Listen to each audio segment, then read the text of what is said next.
इतनी ठंड में सुबह सुबह नहाने के बाद तो अब मुझको 440 वोल्ट का करंट लग रहा है। मन कर रहा है जाकर दोबारा से रजाई में घुस जाऊं। एक दिन पहले ही शादी करके निकिता ससुराल में आई है। बाहर बर्फ जैसी ठंडी ठंडी हवा चल रही है।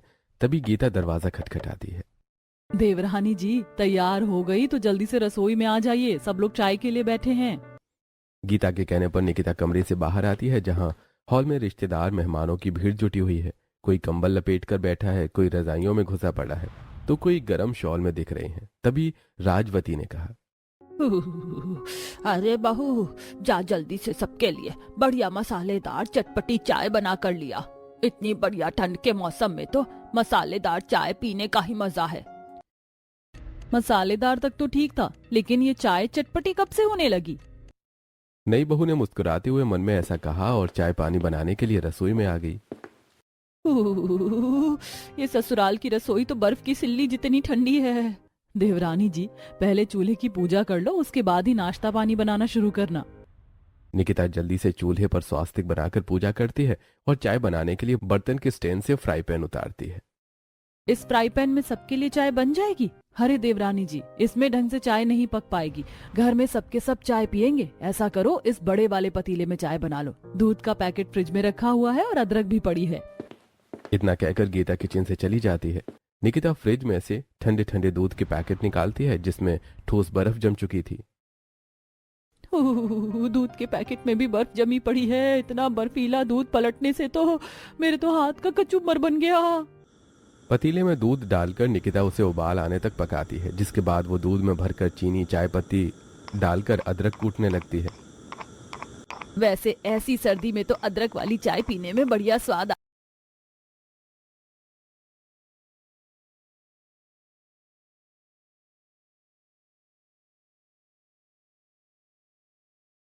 आता है। निकिता चाय बन गई क्या? बस भाभी, 2-4 मिनट और पकेगी, चाय तैयार है। चाय में से खास खुशबू नहीं आ रही। तुमने लौंग इलायची तेज पत्ता वगैरह नहीं डाला था क्या? नहीं तो दीदी, मैंने तो इसमें कोई भी चीज नहीं डाली। हमारे घर में तो ठंड में बस चाय में अदरक डालते हैं। हरे ठंड के मौसम में भी लौंग इलायची वाली चाय नहीं पिया तो चाय फीकी फीकी लगती है। अब तो जब तक ठंड का मौसम है मसालेदार चाय बनाने की आदत डाल लो। जी ठीक है भाभी, मैं अभी लौंग इलायची ऐड करती हूँ। मसालेदार चाय पीने के चक्कर में मेरी डबल मेहनत करवा दी ठंड में। वो अदरक वाली चाय ठंड में सबसे बढ़िया लगती है। खैर कोई बात नहीं, सबका अपना अपना टेस्ट होता है। ऐसा कहते हुए निकिता लौंग इलायची कूट कर चाय में डालती है। कुछ देर में चाय बन जाती है। इतने में सास शारदा रसोई में आती है। बहू, ऐसा कर चाय के साथ सभी के लिए चटपटी सी आलू वाली कचौड़ी बना ले। मम्मी जी, आलू की कचौड़ी नाश्ते में भारी हो जाएगा। ऑयली चीज है ना, इसीलिए मैं सोच रही थी सबके लिए वेजिटेबल सैंडविच बना दूं। सैंडविच का नाम सुनकर शारदा मुंह सिकोड़ लेती है।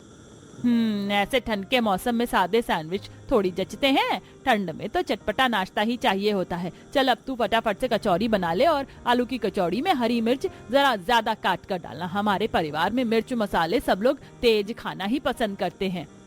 निकिता अब जल्दी से कचौड़ी बनाने की तैयारी शुरू करती है और सबसे पहले आलू बॉईल करने के लिए ढेर सारा आलू लेकर छीलने लगती है। हे भगवान, एक तो इन आलूओं पर 2.5 किलो मिट्टी चढ़ी हुई है। इसे छीलने में तो आधी मिट्टी मेरे नेल्स में घुस गई। कसम से ठंड के सीजन के पहाड़ी आलू से खाना बनाने में सबसे ज्यादा मिट्टी पहाड़ होता है।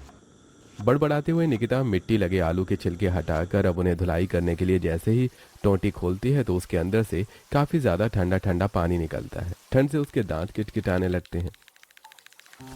हे भगवान, लगता है इस टूटी का कनेक्शन सीधा अंटार्कटिका से कनेक्ट हो रखा है, तभी तो बिल्कुल बर्फ की तरह जमा जमा पानी निकल रहा है। मेरे तो हाथ गल गए आलू धोकर। काफी देर तक ठंडे पानी में आलू साफ करके उबलने के लिए बिठाकर निकिता ढेर सारा आटा परात में छानने लगती है। इतना आटा तो आलू की कचौड़ी बनाने के लिए नफ रहेगा। अब रहने देती हूँ। तभी दादी सास शीला रसोई में घुसी चली आती हैं। हाय दैया, इतना भर भर कर आटा किस लिए निकाल रही है पोता बहू? अजय भंडारे की पूरी बनानी है क्या? दादी जी, कचौरी बनाने के लिए आटा तो लगेगा ना। अरे आटे की कचौरी कौन खाता है? कचौरी तो मैदा की बनी हुई खाने में स्वाद और खस्ता लगती है। गरम गरम फूली फूली और चटपटी चटपटी आटे की नहीं, कचौरी मैदे की बना। किलसते हुए निकिता अब आटा कनस्तर में खाली कर देती है और अब मैदा गूंथने लगती है। हाँ, एक तो इतनी कड़कड़ाती ठंड, ऊपर से इतना कड़ा मैदा गूंथने में मेरी तो अच्छी खासी कसरत हो गई। बेचारी मेरी उंगलियां फ्राई फिंगर की तरह अकड़ गई हैं। जोर लगा के हाइशा। ठंड से ध्यान भटकाने के लिए बेचारी बहू मैदा गूंथ कर उसे नरम करती है और अब उबले हुए आलू में धनिया मिर्ची मसाले डालकर चटपटा मसाला तैयार करती है, जिसके बाद वो अब कुछ ही देर में चटपटी फूली फूली कचौड़ी बनाती है और दोबारा से चाय गर्म करती है। रसोई में बन रही गरम गरम चटपटी कचौड़ी की खुशबू बाहर बैठे सभी सदस्यों के नाक में पड़ती है। तभी बुआ सास कांता कहती है, वाह वाह, बढ़िया खुशबू आ रही, लगता है बहू ने कचौड़ियाँ बना दी। मेरे तो पेट में जोरों से गुड़गुड़ मच रही है। अरे बहू, जल्दी से चाय नाश्ता ले आ। जी बस लाई बुआ जी। जेठानी जी भी बाहर जाकर ही जम गई हैं। ये नहीं कि यहाँ पर मैं बना रही हूँ तो वो सबको चाय नाश्ता परोस कर देती जाए, उससे काम हल्का हो जाता है। निकिता कचौड़ी तलते हुए ही अब सभी के लिए कप में चाय डालकर लाकर देती है। लो भाई, चाय भी आ गई। कितनी बढ़िया महक आ रही है इस मसालेदार चाय में से। मुझको भी चाय चाहिए चाची, मुझको भी चाय दे दो। रोहन बेटा, मैंने तुम्हारे लिए चाय नहीं बनाई। बहू, ठंड का मौसम है, दे दे दोनों बच्चों को थोड़ी थोड़ी चाय, या कचौरी से खा लेंगे। देवरानी जी, चाय पिए बिना दोनों मानेंगे नहीं, आपको चाय देनी पड़ेगी क्योंकि दोनों डेली चाय पीते हैं। गीता की चाय देने की बात सुनकर निकिता अब थोड़ी इरिटेट होकर किचन में आती है। हद है कसम से, हरे घर के कच्चे बच्चों को चाय देना जरूरी है क्या? इन्होंने पहले बताया नहीं कि बच्चे भी चाय पीते। अब मुझे अपने हिस्से की चाय इन्हें देनी पड़ेगी। एक तो वैसे ही ठंड में सुबह सुबह ये चटपटा नाश्ता तैयार करने में मेरी हालत खस्ता हो गई। कोई बात नहीं, अपने लिए मैं स्पेशल कप की चाय बनाऊंगी, गर्मा गर्म कचौड़ी के साथ, लास्ट में तसल्ली से खाऊंगी।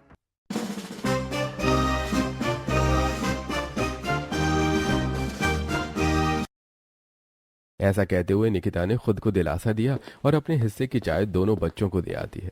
सभी का अच्छे तरीके से चटपटे नाश्ते से पेट भरवाती है। कुछ देर बाद बहू थी चटकदार कचौड़ी बनाई थी नई बहू ने, मिर्च मसाले डालने में बिल्कुल हलवाई जैसा हाथ पाया बहू ने। मैंने तो पेट भरकर ढंग से खा लिया, सफर आराम से कट जाएगा। अच्छा शारदा जी, अब हम निकलते हैं, ट्रेन का टाइम भी हो रहा है। चले जाना, तुम्हारे लिए पैक करवा देती हूँ, ट्रेन में खा लेना। अरे नहीं नहीं जेठानी जी, ट्रेन में कुछ खरीद कर खा लेंगे, सफर कट जाएगा।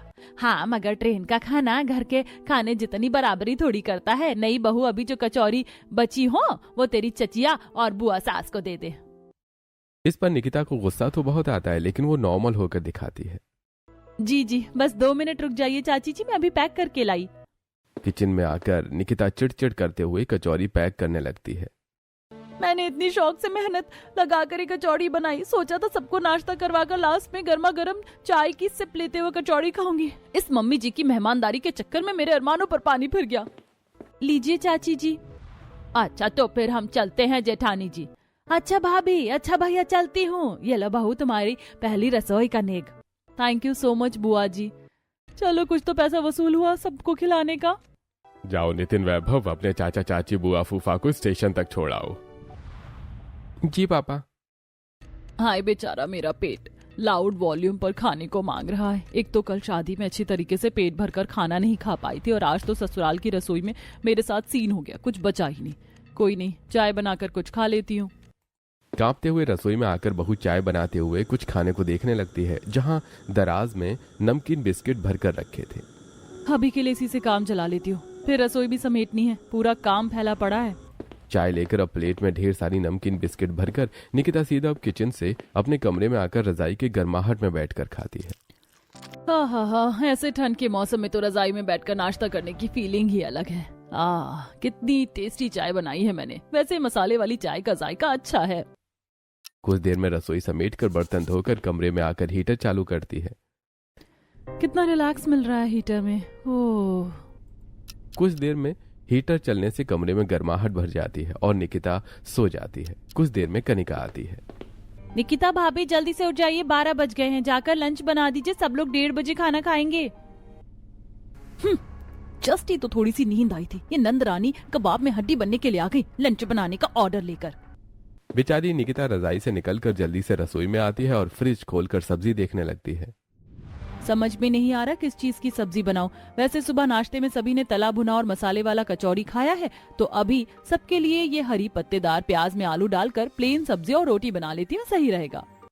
अब जल्दी से निकिता हरा प्याज और आलू काटकर हरी मिर्च पर सब्जी छौंक कर फटाफट से आटा गूंथ कर चपाती बनाकर डाइनिंग टेबल पर गर्मा गर्म लंच लगा देती है। लंच तैयार है, सब लोग आ जाइए। सभी अपने अपने कमरों से ठंड में ठिठुरते हुए खाने की मेज पर आकर बैठ जाते हैं।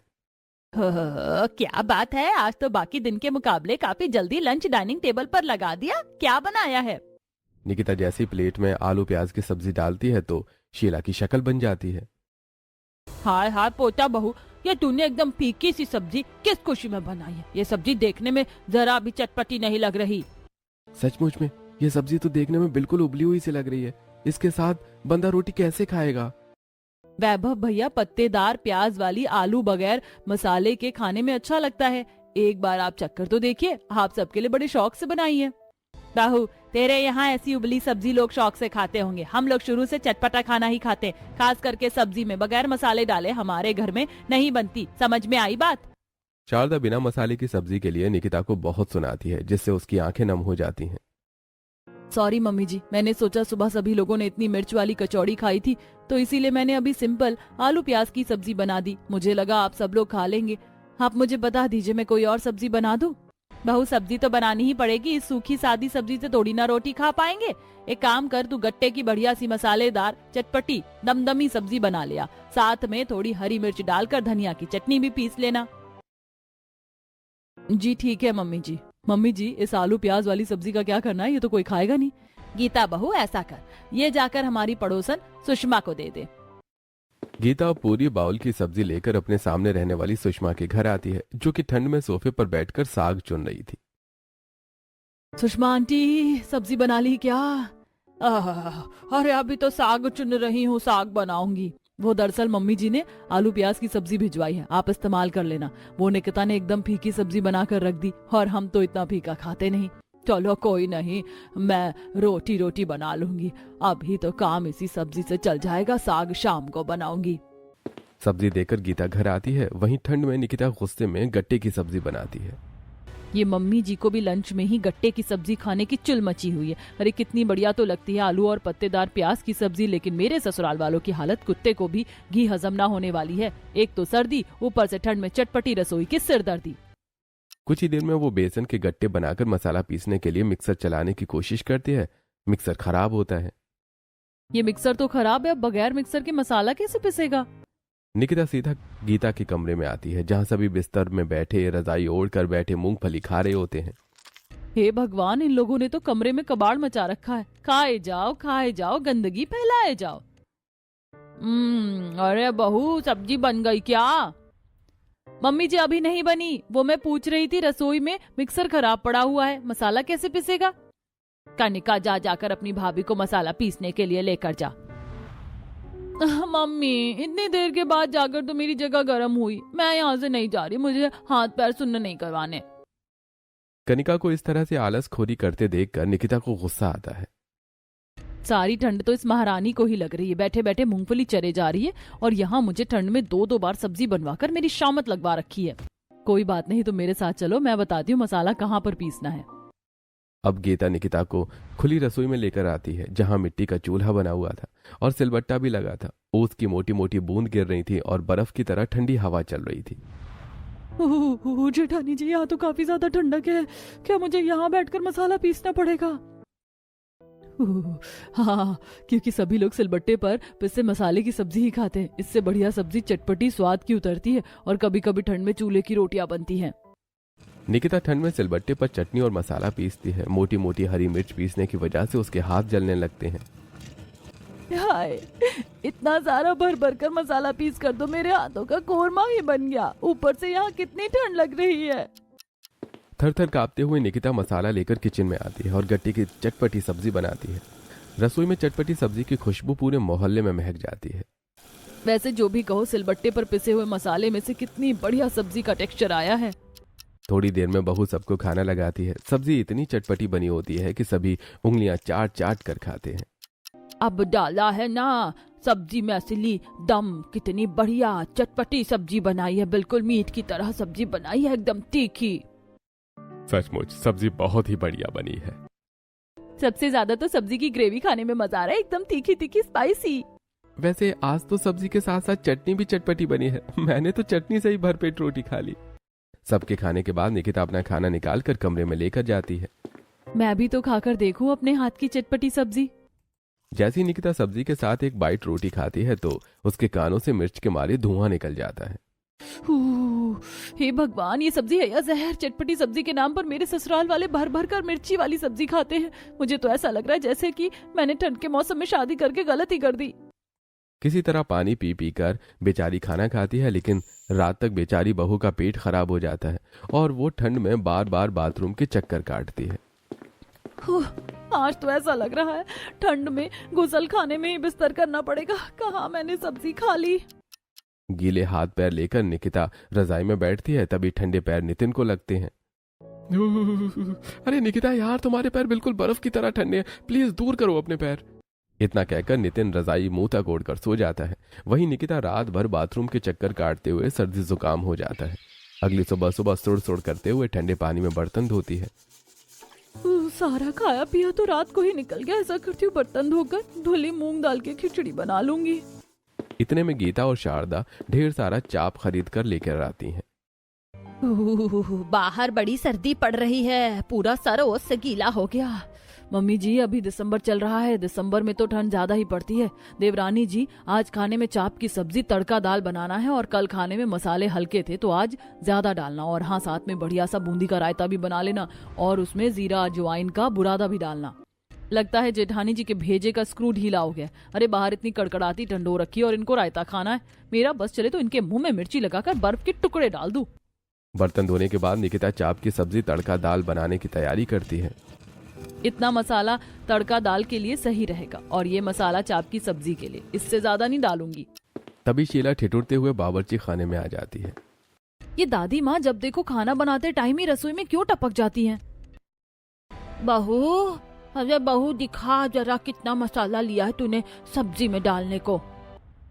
शीला आंखें जमा जमा कर मसाले वाले बर्तन को देखने लगती है। अरे बहू, 2 सूखी मिर्च से क्या होगा, इसमें और मिर्ची भरकर डाल तभी सब्जी चटपटी बनेगी। जब तक सब्जी में से मिर्च की धांस ना फैले खाने में चटपटापन नहीं पता चलता। निकिता गुस्से में बौखलाकर बर्नी से ढेर सारी मिर्च ले लेती है और फिर एक बार फिर ठंड में चल रही बर्फीली हवा में बैठकर मसाला पीसती है, जिसमें उसके हाथ आज बुरी तरीके से लाल पड़ जाते हैं और वो रोते हुए सब्जी बनाती है। पता नहीं कैसे ससुराल वाले मेरे अपने स्वाद के चक्कर में बिल्कुल भी तरस नहीं खाते। खुद तो किसी भी ठंड में रजाई नहीं छोड़ी जाती और बहू को दिन भर रसोई में चटपटा खाना बनवाने में लगा कर रख दे जैसे कि मैं हलवाई हूँ। बेचारी हाथों की जलन को कम करने के लिए ठंडे पानी में हाथ डालकर रखती है। वहीं मसाले की मिर्च भरी महक पूरे मोहल्ले में फैल जाती है, जिससे बालकनी में कुर्सी लगाकर चाय पी रही कमला को छींक आती है। मुझे जानना था कि मेरे हस्बैंड मेरे लिए लॉयल तो है ना? देखिए, आपके हस्बैंड का जो वीनस और राहु है ना, वो 5th हाउस में है, जिसकी वजह से फीमेल का। हे भगवान, एक तो ये शारदा बहन के परिवार वाले ठंड के मौसम में बालकनी में थोड़ी देर बैठना भी मुहाल कर देते हैं। अरे ठंड का मौसम चालू होते इनकी चटपटी रसोई शुरू हो जाती है, दिन भर धांस मचती है। गुस्से में भरकर कमला शिकायत करने आती है। अरे ओ शारदा बहन, ऐसा भी क्या खाना बनाते हो तुम लोग अपने घर में जो जब देखो तुम्हारी रसोई से मिर्च की धांस आती रहती है? कमला की बात सुनकर शीला उससे झगड़ जाती है। हम जो मर्जी बनाकर खाएं, तेरे क्यों खाज खुजली मच रही है?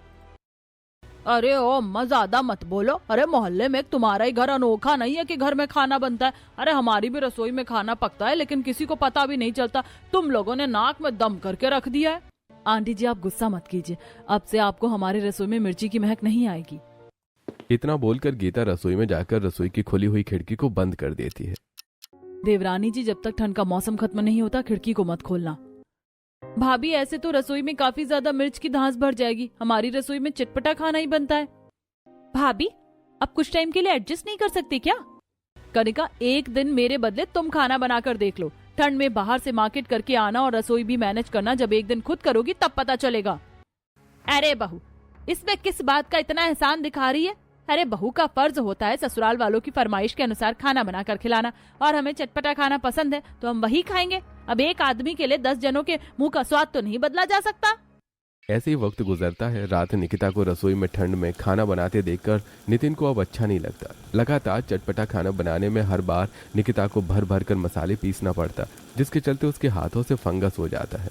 उसके सिचुएशन को देखते हुए नितिन अपनी माँ से बात करता है।